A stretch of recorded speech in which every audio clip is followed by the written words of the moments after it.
Tukisonga mbele ni kwamba wacha tusalie katika masuala ya afya, ni kwamba Mahakama Kuu imeondoa vikwazo vilivyokuwa vimewekwa katika hospitali ya Maristops Kenya kutoa huduma za uavyaji mimba, huduma za baada ya kutoa mimba na hata taarifa zinazohusiana na umma. Hii ni baada ya kupatikana kwamba maagizo hayo yaliyotolewa na mamlaka ya kisheria hayakwenda sawa na sheria na matakwa ya hospitali hiyo. Tumpate sasa mwanahabari wetu Rose Wangoi na maelezo zaidi.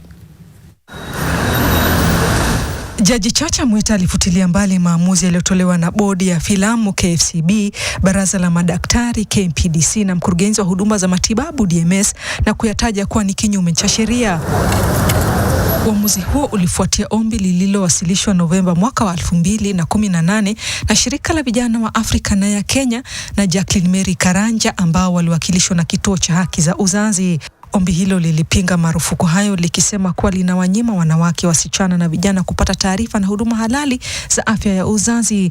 Mahakama iligundua kuwa shirika la KFCB ilivuka mamlaka yake kwa kupiga marufuku kampeni ya kuelimisha umma iliyoendeshwa na Maristops Kenya kwa ushirikiano na Wizara ya Afya na kupeperushwa kupitia vyombo vya habari, ikibaini kwamba bodi hiyo haikuwa na mamlaka ya kisheria ya kupiga marufuku kampeni hizo.